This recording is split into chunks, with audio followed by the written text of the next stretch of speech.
आशा करता हूं आप सब बहुत अच्छे होंगे। मेरा नाम है सिद्धांत अग्निहोत्री। स्टडी ग्लोस पे आपका बहुत बहुत स्वागत है। आज जो मैं आपको बताने वाला हूं ना, आपके होश उड़ने वाले हैं।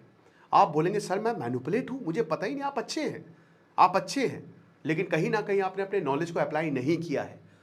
और ये जो 7 टैक्टिक्स हैं, ये हाई लेवल मैनिपुलेटर्स यूज करते हैं, और कहीं ना कहीं हम सब कभी ना कभी इसका शिकार बन ही जाते हैं।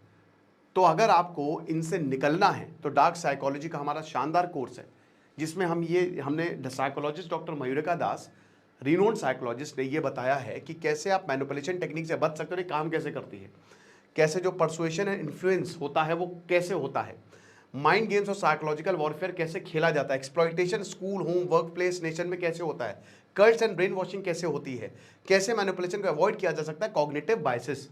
तो ये 500 रुपये का कोर्स है, मात्र 1000 रुपये का था, और आपके कहने पे हमने इसको कम किया है। तो डिस्क्रिप्शन कमेंट बॉक्स में कोर्स का लिंक दिया है। तो शुरुआत करते हैं। ये चिल्लाएंगे नहीं मैनिपुलेटर, दे विस्पर, वो बस फुसफुसाएंगे और आपकी वो बात आपके दिमाग में छप जाएगी कि ओ हो, ऐसा होता है, ऐसा ही होता है। तो सबसे पहली जो टेक्निक है, सबसे पहली खतरनाक, the Trojan compliment. The Trojan compliment में क्या होता है कि ये आपकी तारीफ करते हैं, बड़ी तारीफ करेंगे आपकी। दे प्रेज यू पब्लिकली, पब्लिकली बोलेंगे आपको, बहुत अच्छी बात है, तुमने बहुत बढ़िया काम किया, I am proud of you, ये वो। और उसके बाद जब तुम आओगे, यार देखो काम तो बहुत अच्छा किया लेकिन ये कमियां थी, तुम बोलोगे हैं, प्राइवेटली जो है तुमको क्रिटिसाइज करेंगे। और इसके ये बहुत तगड़े तरीके से काम करती है, क्योंकि जब आपको इतनी प्रेस के बाद, पब्लिकली प्रेस के बाद आपको प्राइवेटली क्रिटिसिज्म मिलता है, तो आप इनके गुलाम बन जाते हो। यू लोअर योर गार्ड, आप अपना गार्ड डाउन कर देते हो कि हाँ यार मुझ में गलती है। और कहीं ना कहीं ये फीडबैक आपके दिमाग पे चढ़ जाता है कि अगली बार मुझे ऐसा नहीं करना, बल्कि आपने सब कुछ सही किया है।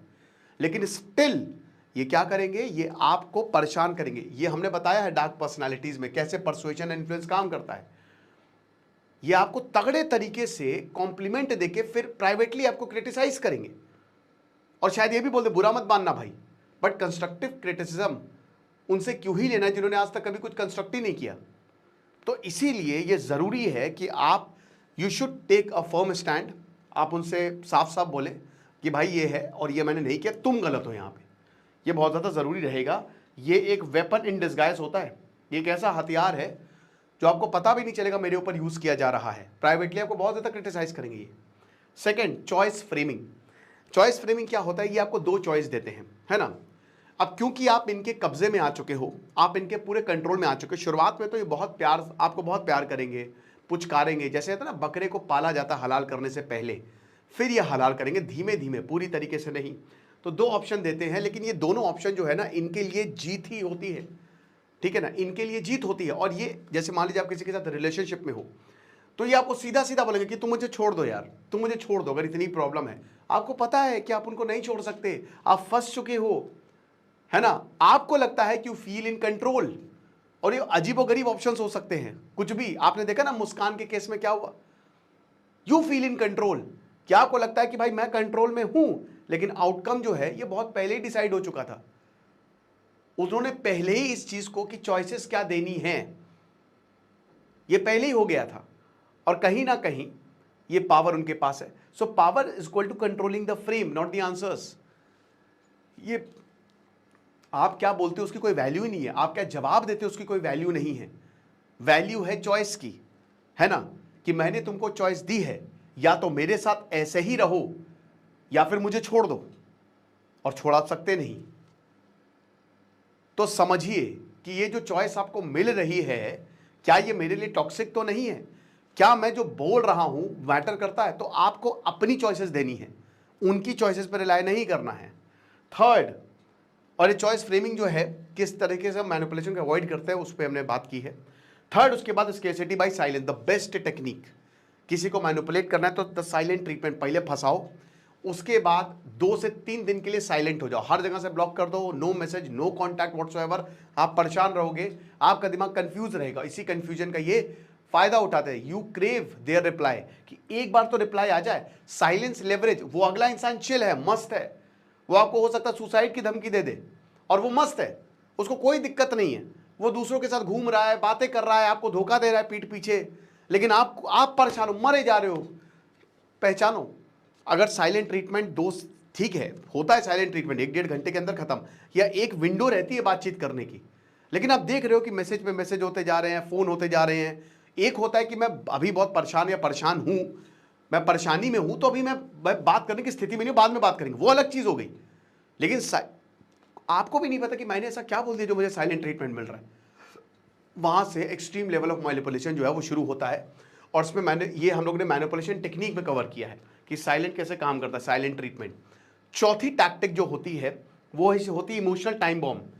ये क्या करेंगे, ये देखिए रिलेशनशिप ट्रस्ट पे चलते हैं। और देखिए रिलेशनशिप प्यार का नहीं है, किसी का भी हो सकता है, माँ बाप का हो सकता है, माँ बेटे का हो सकता है, पिता बेटी का हो सकता है, भाई बहन का हो सकता है, दोस्त का हो सकता है, ये सबके लिए काम है। तो ये आपको शुरुआत में ही वल्नरेबिलिटी बता देंगे। ये कोई ऐसी चीज बता देंगे कि आपको लगेगा कि यार देखो इसने तो अपना समझ के मुझसे ऐसी चीजें शेयर की, लेकिन ये जो शेयर की है ना, ये आपके लिए डेंजरस हो जाएगा, क्योंकि ये लगातार यही इमोशनल वल्नरेबिलिटी को लाते रहेंगे। आप ट्रस्ट करेंगे और बाद में ये गिल्ट ट्रिपिंग यूज करेंगे, ठीक है। ये इसी गिल्ट का फायदा उठाएंगे कि तुमने तो पहले ही ऐसा किया है, मैं एक बार ऑलरेडी ऐसे फंस चुकी हूं और मैंने गलती कर दी कि तुम्हारे जैसा इंसान जो मुझे ऐसा धोखा दिया था तुम्हारे ऊपर भरोसा करके। आप बोलेंगे मैंने ऐसा क्या किया यार, मैंने ऐसा क्या कर दिया, इतनी ऐसी कौन सी बड़ी बात बोल दी। तो ट्रस्ट जो है इनके लिए टूल हो जाता है। जितना ज्यादा ट्रस्ट करेंगे, जितना ज्यादा ये आपको बातें बताएंगे, उतना ही ज्यादा ये आपको मैनिपुलेट करने की ताकत रखेंगे, राइट। तो इसमें करना क्या है कि बस गलत चीजों को समझिए। कोई भी ऐसी चीज जो आपके सेल्फ रिस्पेक्ट पे हो या जो आपको अच्छी नहीं लगे, आपको साफ साफ कहना है कि भाई ये गलत है, तुम यहां पे गलत हो। पांचवा टैक्टिक जो है वो है रिवर्स ओबीडियंस, बहुत डेंजरस टेक्निक।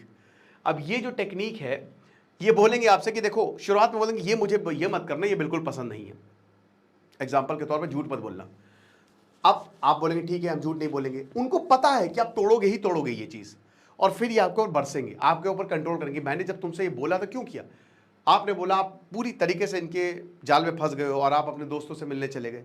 अब जब आप दोस्तों से मिलने गए और आपने इनको झूठ बोला, इनको समझ में आएगा तो ये बहुत चिल्लाएंगे आपके ऊपर। अब इसमें कोई गलती नहीं है भाई, क्योंकि आप दूसरे इंसान को हर्ट नहीं करना चाह रहे हो, इसलिए आपने ऐसा कहा कि दूसरा इंसान ऐसा ना फील करे, लेकिन आप चले गए। ये एडवाइस नहीं है, ये कंट्रोल इन रिवर्स है ना, कि ये आपको वो चीजें बताएंगे जो नहीं करनी है। और ये ऐसी चीजें बहुत ही जनरलाइज्ड चीजें होंगी कि भाई जब मुझसे बात करो तो माँ बाप से बात मत करना, या मुझी से बात करना, मुझी से करो तो मुझी से ही करो, कोई काम नहीं, कोई इधर उधर नहीं, और फिर इनका दिमाग खराब हो जाएगा। तो ये रिवर्स ओबीडियंस आपके लिए बहुत ही हानिकारक हो सकती है, क्योंकि मैनिपुलेशन की बहुत खतरनाक टेक्निक होती है ये। उसके बाद दोस्तों छठी टैक्टिक आता है मिररिंग फॉर मैनिपुलेशन। ये हर एक चीज मिरर करेंगे, ठीक है ना। ये आपके साइन, आपकी लैंग्वेज, आपकी टोन, आपकी हैबिट को मिरर करेंगे। अब आपको लगेगा वाह क्या बात है, मिररिंग बहुत बढ़िया टेक्निक होती है। अगर आपको लॉयल्टी किसी की जीतनी है, वो आपके ऊपर ट्रस्ट करने लगे, अगर आप उसकी टोन में बात करते हो, उसकी हैबिट थोड़ा बहुत अगर सिमिलर मिल जाती है, तो वो आपके ऊपर भरोसा करेगा, आपसे बात करेगा, आपसे रिलेशनशिप आगे बढ़ाएगा।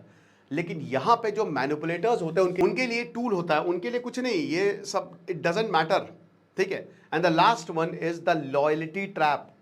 ये आपको फेवर देंगे, बहुत लोग, बहुत खतरनाक होता है, फेवर देंगे आपको, और ये कोई एहसान कर देंगे आपके ऊपर, और अब आपको कर्ज लगेगा, अरे यार मैं तो कर्जदार हूं। और उसके बाद जब ये वापस मांगते हैं तो बहुत हैवी मांगते हैं कि मैंने तो तुमको पैसा दिया था। ये मर्डरर्स यूज करते हैं, या बहुत हैवी मैनिपुलेटर्स, कि मैंने तो यार तुमको कर्ज दिया था, मैंने तो तुम्हारे लिए किया, तुम इतना नहीं मेरे लिए कर पाए, बल्कि आपने बहुत कुछ किया होगा। ये छोटा सा कर्ज करके आपके ऊपर एहसान करते हैं। आप लगता है कि आपको खरीद लिया हो, आपको बोलना है कि भाई देखो तुम्हारे ऊपर चॉइस थी, तुम दे सकते थे, नहीं दे सकते थे, हमने फोर्स नहीं किया है, आप नौकर नहीं हो किसी के, you are not the servant. कर्ज दिया और उसके बाद ये बहुत ही हैवी चीज मांगेंगे आपसे, और बार बार ताने भी दे सकते कि यार देखो तुमने तो कभी किया ही नहीं। तो इसको कहता है लॉयल्टी ट्रैप, समझ रहे हो, ये चीज है। तो इन चीजों से बच के रहें दोस्तों। बाकी डार्क साइकोलॉजी का कोर्स आप अवेल करें, आपको बहुत ज्यादा फायदा होगा। ये सारी चीजें हमने बताई हैं, डिस्क्रिप्शन कमेंट बॉक्स में लिंक दिया है। खुश रहिए, पढ़ते रहिए। जैसे सिद्धांत अग्निहोत्री साइनिंग ऑफ। के लिए टूल होता है।